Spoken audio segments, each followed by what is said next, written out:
Great. Welcome back and namaste to our wisdom workshop. I'm Purvi. And I'm Julia.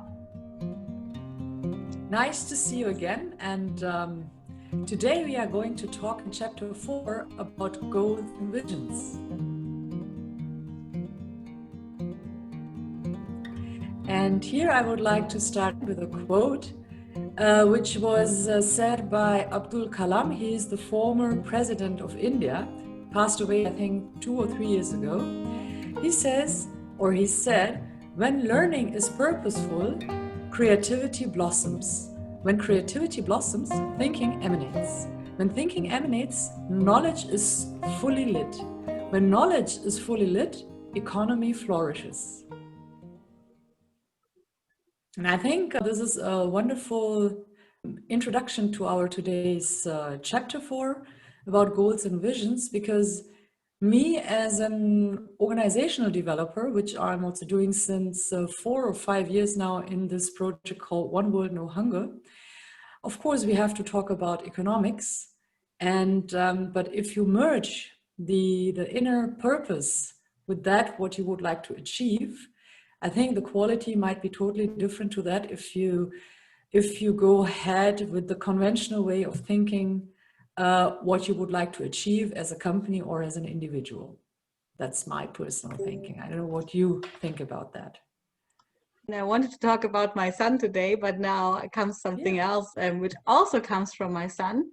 But this was in a different discussion, and I just think about it now because he says, "Mommy, when the deer comes to the hunter and says, 'Hey hunter, I'm here and you can now shoot me,' the hunter has no fun in shooting it anymore. If we follow no purpose in the things we want to achieve, we don't need to learn things, we don't need to gain knowledge, we don't need to bring forth our ideas, we don't need to develop, because development is just doing nothing and waiting for the deer to come to the hunter. So what then can the hunter do with a deer but not hunt it? Is there a hunter? Is there a deer? And can they play cards together? So these are the questions my son asks me. I don't know why this comes now after this quote, but it comes. So if we talk about purpose, I think there are, depending on the developmental level of, and without saying that one level is better than the other, because we all are there where we are. And it's very interesting to see that we all are blessed with a brain, but everyone thinks so differently.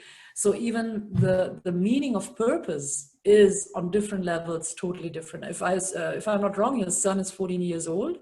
And when I look back, when I was 14 years old, I never thought about that, because I was living in my world where I was happy with my Indian background and my Indian upbringing. I thought I don't have to worry about anything. Yeah. And I find it on one hand very interesting and very mature to ask such question in the age of 14. But on the other hand, the way or the content, what is being asked by saying, if the deer is already there, the hunter has no fun. That's what I understood by killing the deer. Is the question, what thrives you at the end to either take the deer as it's already there, or just to take the deer and say, I'm not going to kill you because we are one, or to say, there is no fun, I'll just go away and try to find another deer where I have my kick and get that what I want by not having it directly in front of me. So I think these are 3 different levels of thinking. And I think there is also, it is very much dependent on the value system you live in. And I think with 14, I've had a different value system than I have today, hopefully, yes. And I also think that the value system of a 14-year-old boy of today, who is, I think, totally is growing up in a total different world than I did with 14, will also emerge and change in the next years. And it is going to be very interesting to see how and in which way. So my son is 15 and it is very interesting coming back to this deer, or even back to goals and visions. So lately we had another discussion, because I told him about the Gaia salary and about what you and me have discussed before. And he was not very amused of what I call Gaia salary. And this happened because I was not very amused about his father wanting to buy a really, really expensive car and showing off with this to everybody else. So my son said things like, Mama, if there's no goal in life, why are we here then? And if we have no purpose, what purpose does all this have? If it is like this, why do we live then?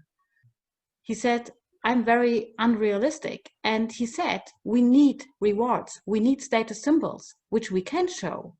Papa, so his father, he says, has worked diligently in order to be able to achieve this car, to buy this car. And it is very important to be seen as someone who is smart, who is diligent, who is wealthy. This is what my son, and then we are again in this value systems, lives for. So, and then he says, Mommy, everybody has goals. Even your goal, which you say, trusting in the process, Gaia salary, is a goal. So that's very interesting, because I think he would tell me, you're completely unrealistic if he's mean. And I would tell him he is very short-sighted, right?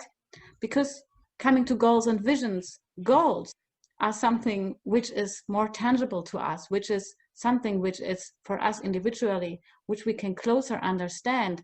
Visions are further away from us. They are intangible. And this comes maybe with more life experience, maybe with more wisdom, with less ego. And goals have rather an ego behind it, something like maybe the ego which we have because we want to survive. And also, I think a goal, you can, it's feasible. So, yeah. Well, I also believe it's right. On one hand, that yeah, I don't know if you have to have goals in life. I think that is also a typical way of conventional thinking, that and also very close link to that linear thinking, but you have anywhere in the world where people who are now, or countries that are now merging countries and coming to more wealth. You cannot say no to them not to achieve that what we have achieved here in the Western world, because they are going through that what we have gone through, or Germany, for example, the Western world has gone through after the World War. Now this is happening there. That is always the conflict we are having. But in the merging world, the problem is that we have so many people right now, and how to allow who am I to allow, but that's the general discussion which is going on in the world, to say there are so many people, they are causing so much of dust and so much of garbage and so much of plastic. Because of them we are suffering, and this is a little bit short-sighted. And telling them they're not allowed to go through the same evolutionary spiral which we have gone through is also not correct. The question at the end is to say, okay, goals might be important, but what kind of goals? Because behind the goals help you to fulfill your vision. Yeah. And now as an individual, unlike companies, you don't have to note down your vision, have a perfect slogan for that. But at least there is something that thrives you within. Right now with your son, it seems to be more materialistic, but it might change, hopefully, to see that first of all, cars are obsolete in future. I just recently, or it was at the end of last year, attended a conference where one of a scientist who is developing the artificial intelligence for autonomous driving cars, for example, said that the last person who is going to have a license is already born. So license and having a car is going to be obsolete. Greetings to your son from my side. And on the other hand, I question at the end the work itself, how we define it today, because we all are fulfilling, or the content what we are doing is just trying to finance needs that are created by the industry that keep us believe that we need all this, let me call it rubbish. And I think Corona had shown that economic collapse collapses the moment we only buy things that we need. Isn't that absurd? You know, Corona has shown us that the economy has collapsed by not buying the things which are shown on TV in advertisement and telling us you buy this. The moment I just buy the things that I need, I don't drive my car. The cars of most of the people were 4 months, 5 months at home. And we all understood it's not needed. Yeah, my carbon footprint was a disaster because I was traveling to India frequently for workshops for One World No Hunger. What a actually absurdness we are doing here. And I very often ask, well, let us do this many workshops and let us try to do many things online so we can also support them frequently. And even I had the idea of maybe going frequently to one of my companies that with whom I work. And they said, no, we just want to have people in our offices here. And suddenly everything works. So what do we need? We need a mind shift. And I think those people who still believe that our world can live on materialistic values have not understood where we are standing today. But now I want to question this, because what you say is beautiful. You have looked beneath your carpet and have found out that you have many things that you don't need, that you have a lot of rubbish, you know, you have like we say in Germany, brooming in front of our own doorstep and going within and tidying up our life. And still, this was only one layer, you know. So we believe we tidy up, we believe we get rid of our rubbish, we believe that we now only consume our needs and not our desires anymore. But still, this is not true. It can be less, and the mess is still there. So for me, it is rather worse, the idea of that, you know, that we are sort of thinking that the moment we develop, we are those human beings who are developed and who are doing the best what a human being can do for the society, for themselves, for life. I don't know how I can say this. Corona comes, we find out that there are so many things we don't need, like flying to all the conferences, like what you and me did before. So we were reducing our carbon footprint. We are changing our lives. We eat in a more balanced way. We live in a more balanced way. We communicate in another way. And this is very, very beautiful. And still, there's more consuming going on. You know, still there are companies that earn a lot of money. Still, there are people that go and get more stuff. And the mess, we have tidied up a little bit, and now we believe there is no mess anymore. But there's still mess. You know, there's still rubbish. We should also not forget those. I think we are also in a position which is quite luxurious. And looking at the world, even I don't like the Corona crisis. It's an economical crisis. We are just trying to put a little bit makeup on it by calling it Corona crisis. Let us be very frank. And if you look at the periods that we had, it already started somewhere in mid-2019, I think, where the economical crisis started. Now we have a reason to say it's, we have to name it, it's a Corona crisis, then we have a disease on which we can blame everything. Yeah, I think it's also very important to understand that. On the other hand, this economical crisis, which is caused also again by something which we cannot control. I think many people who are not in the position of thinking, how can I change my carbon footprint? There are many people who are suffering, especially when I look at India. Those migrant workers who are there and from one day to another didn't have anything, they even didn't know how to feed themselves, is the whole economical system we have to question. I think so. And I'm really emphasizing on have to question, to say, is that what we are buying and how we have developed? And there are wonderful things which derived out of there. You know, we have less wars. Yeah, we have actually a very peaceful time. Yeah, on looking at from this angle. But on the other hand, now if we look at visions and goals and purpose, what kind of values do I need in order to include them? Yeah, to say, and there I'm again back to the topic dignity. What do I need to have a dignified life? It means that I should be able to get up, to at least not to worry about how to get food, how to get my water, how can I feed my family. And therefore, I very much in favor of this unconditioned basic income. And now I'm going again a little bit too far, because at the end, yesterday there was a posting of Deutsche Welle, which made me a little bit angry. I just read the headline, and I just wrote down that they have not understood the system of the unconditional basic income, because they named it money for nothing. Germany offers the unconditional income to, I think, some hundred of people, you know. So I still believe that it will not be successful unless the way of thinking of work is not going to change. If we have to work in order to survive, it will not change at all. We will keep in the system, and the understanding of unconditional basic income will not be understood. But if we have a different way of thinking on that, by saying, look, we are not here to just work and to be the small minions for maybe a handful of people to make them richer and richer. We are there to have a dignified life. Who tells you that someone who is a servant is less worth than I am, you know? And this is still what is happening. We have hierarchies, and looking at the world, we still live in these hierarchies.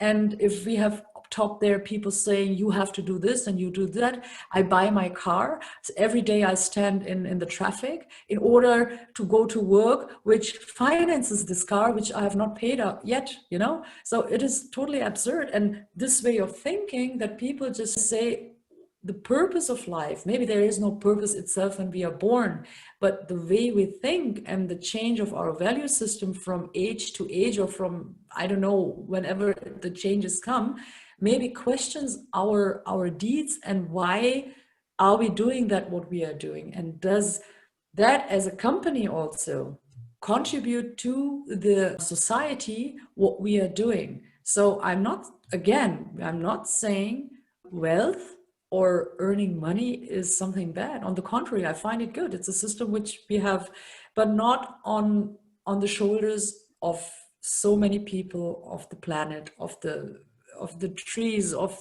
the nature, and of the animals. That's somehow absurd. And the next climate catastrophe is there. It's already happening. Yes, and my son is just an example, but there we are again, you know, at a society where there are still many people who have the understanding that when they work and when they are stressed out and when they then earn the money, that they should be able to use that money to accumulate things, to buy status symbols, to show what they have done, what they have achieved, who they are. Because this is the way we have learned it up until now. And yes, there are these people who are thinking in a different way. But for my son and maybe others in this stage of development, these people are losers. Okay, so well, maybe they have not been able to achieve anything, and now they find another way out of this, their own mess, you know, sort of, we are the right ones because we have earned our money in a way human beings ought to earn their money, and the others don't. So yeah, and I think this is the conflict which we need to take care about if we talk about a transformation or a paradigm shift or a changing society or a new realm, whatever we want to call it. Because we cannot drag people into there, we cannot push them, we cannot pull them. And still, for us, it feels perfectly okay to live in a world such as that. And when I work with my clients, I'm always saying the same things, but these Buddhist monks that only do their tasks after they have tidied up. They groom their room, they tidy up their insides, they go into meditation, and then they do their work. Why do they do it? Because they believe the moment we get up out of bed and we get up with a mess, then we are chasing every day after our mess. They also believe if they have not tidied up and they die today, they leave a mess to those behind them. And they also believe that when they do their tasks, and their tasks are just things that come, then they can do them with a really good focus, and they have no noises from all the mess they would have if they haven't tidied up.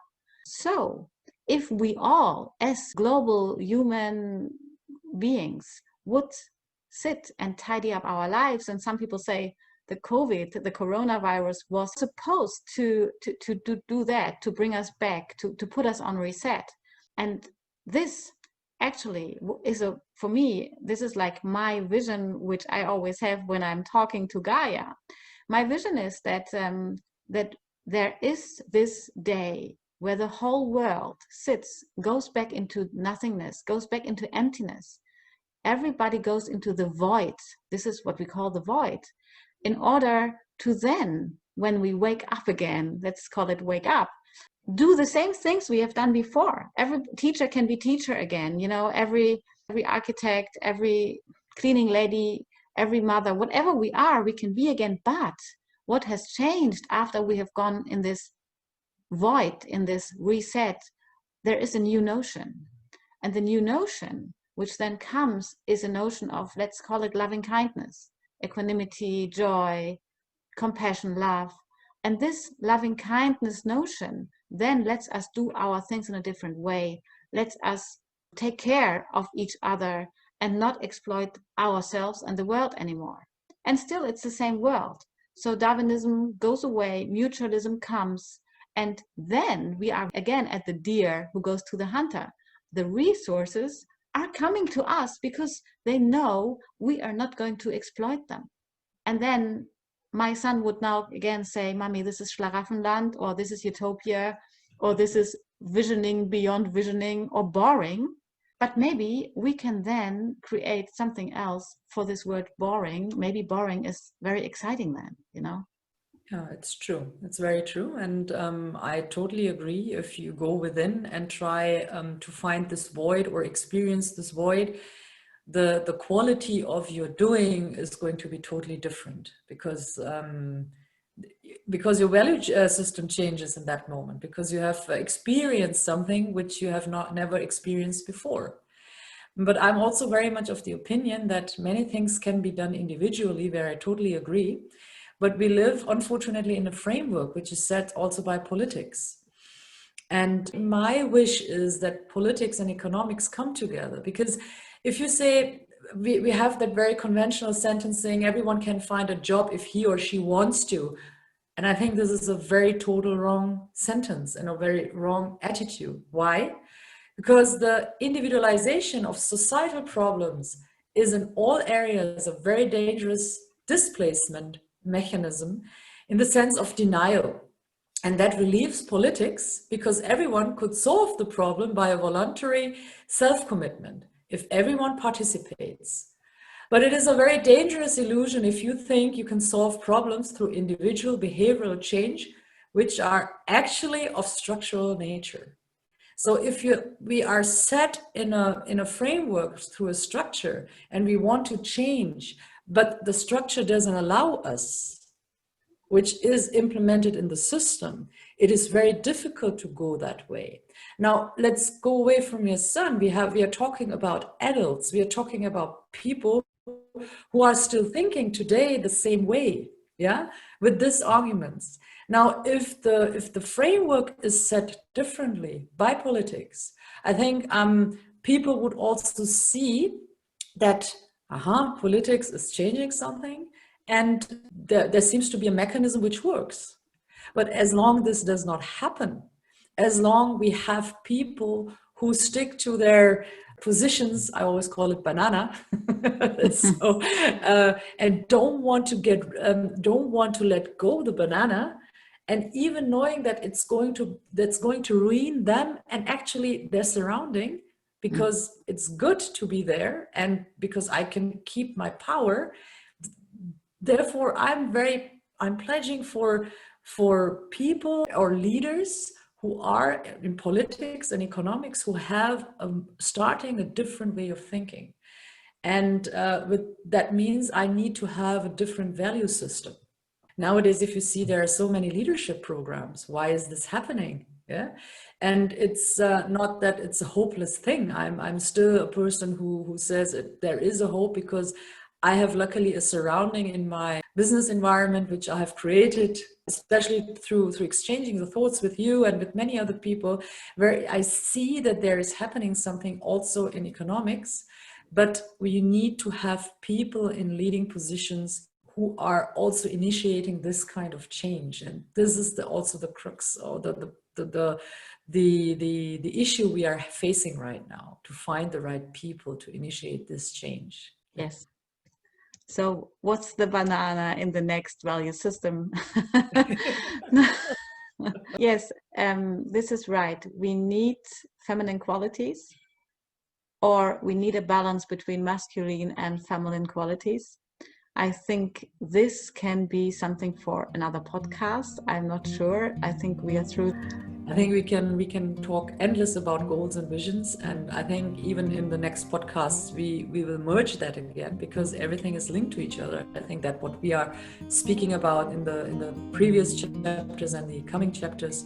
So I thank you very much for this podcast today about goals and visions linked with purpose, and looking forward to the next podcast with you. Me too. See you. Bye. Bye.